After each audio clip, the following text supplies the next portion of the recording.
Buenas tardes, profesor. Presentamos la actividad de lo que aprendemos del taller. En primer lugar, el gobierno es un conjunto de instituciones que buscan, por medio de las leyes, mantener pues, gobernar y mantener las metas, los objetivos propuestos, y estos deben ser ah, encaminados a la mejora de la calidad de vida de las personas, al desarrollo y crecimiento de, de la economía de un país. Para esto se necesita eh, crear políticas económicas, y los instrumentos que utiliza el gobierno son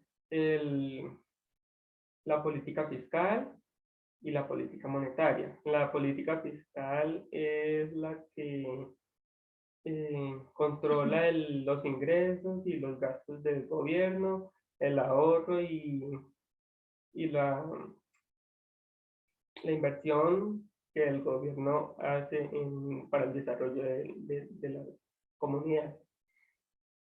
Y la política monetaria es el control del sistema monetario, el sistema cambiario, el sistema crediticio, por medio del Ministerio de Hacienda, el Banco de la República, y se utiliza para el control y la estabilización del- de la, eh, de la inflación.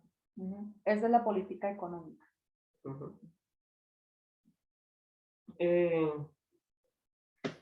los Niveles del gobierno. niveles del gobierno: está el gobierno nacional, que es el gobierno en todo el territorio nacional, es la que aplica las políticas económicas, asigna los recursos para la sociedad, como para la educación, salud, seguridad, etc. Y evalúa el desempeño del gobierno, tanto regional como local. El gobierno regional ya es un territorio específico como los departamentos, y estas tienen que buscar el desarrollo departamental y para el desarrollo de la infraestructura, la seguridad, la salud de un departamento. Y también tiene que ayudar a los municipios a apoyar a los municipios a brindar los servicios públicos domiciliarios. Y el gobierno local actúan sobre los municipios y deben garantizar la prestación de los servicios públicos, ejecutar obras de manera local, que apoyen a los ciudadanos, y tienen que fomentar la participación ciudadana, además de, si tienen recursos suficientes, apoyar la educación y la salud. Que son los recursos necesarios que necesita el municipio. Bueno, entonces, en cuanto a las diferencias en la teoría de Adam Smith y John Keynes, la diferencia que el señor Adam Smith es la que propone, es la que, bueno, decía que el gobierno no debería intervenir en una generación, en generar el equilibrio del Estado, que parece existía un malo invisible que se encargaba de regular y controlar el mercado de la demanda y la oferta, mientras que el señor John Keynes era totalmente lo contrario. Decía que el gobierno debería interferir para que existiera equilibrio entre la demanda y la oferta, en cuanto a los precios también en el mercado. El impuesto se refiere al tributo que las personas tienen que pagar sin contraprestación alguna, es decir, que no reciben ningún beneficio directo por ese tributo, y es pagado al gobierno. Esos impuestos pueden ser nacionales, como lo es el impuesto a la renta, el valor agregado, el gravamen de movimientos financieros, A nivel departamental están los impuestos de consumo, el impuesto de registro, y a nivel municipal tenemos también el impuesto de industria y comercio y el impuesto predial. En cuanto a los tipos de impuestos, tenemos impuestos según su base e impuestos según la relación tasa-base. En cuanto a según su base, se conforma por impuestos directos e indirectos, los cuales son los bienes y servicios. Impuestos directos son los relacionados con las personas o las empresas, como el impuesto a la renta, impuesto a patrimonio, etc. El directo es el impuesto relacionado con las empresas y personas, y los impuestos indirectos relacionados ya con los bienes y servicios. Exacto.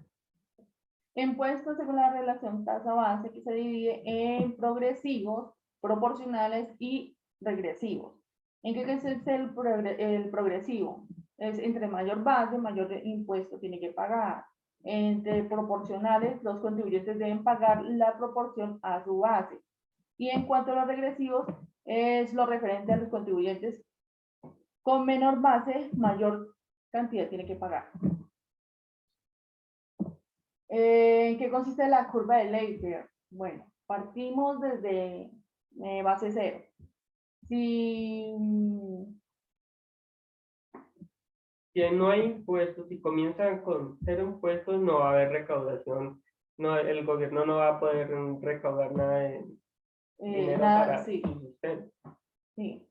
Mientras que si va, digamos, aumentando, hay, digamos, producción, va mejorando, pues obviamente el gobierno tendrá su ingreso y a las personas y a las empresas les va mejor. Ya si aumenta demasiado el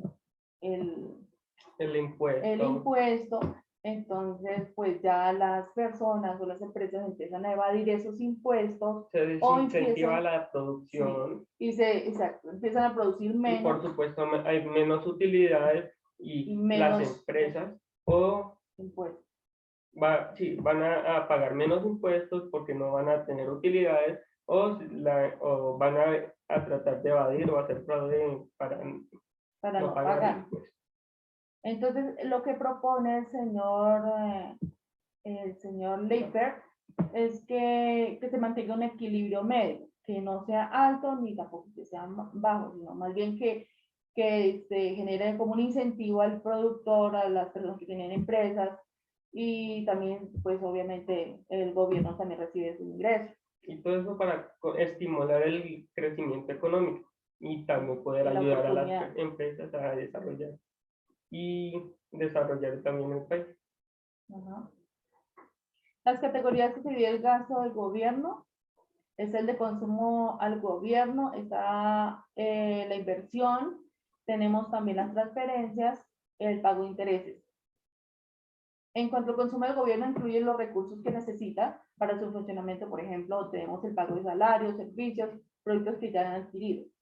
En cuanto a la inversión, se refiere al monto que se utiliza para el desarrollo y la construcción de infraestructura como puentes, redes de comunicación, carreteras. Y en cuanto a la transferencia, se refiere al monto para la protección social, como el tema de salud, seguro, desempleo, para garantizar educación pública, entre otros. El pago de intereses son los recursos que utiliza pues, para el pago de intereses a la deuda pública, ya que en algún momento pidió préstamo para financiarse, pues realizarán las respectivas actividades que le corresponden. El balance fiscal, ¿qué es? ¿En qué consiste?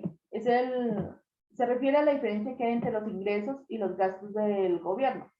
Partiendo de ahí, se le llama déficit fiscal a la diferencia negativa. Cuando hay déficit fiscal, al gobierno también le llegarán ingresos menores, porque son saldos negativos o pérdidas, digámoslo así. Y para eso tiene entonces que hasta pedir préstamos y pues, para poder hacer las actividades que tienen que hacer. Y en cuanto al superávit fiscal, es todo lo contrario al déficit fiscal. Es decir, se le llama la diferencia positiva. Si hay superávit fiscal, también habrá ingresos mayores para el gobierno, más, obviamente más, mayores recursos para la distribución y menos gastos. exactamente. Y eso tiene que ver obviamente con la curva de Leiter, tiene que ver con la idea que propone el señor Arthur Leiter, que es donde propone la curva de Leiter para mejorar esa situación. De una estabilidad entre las empresas y el gobierno. Muchas gracias, profesor. Gracias.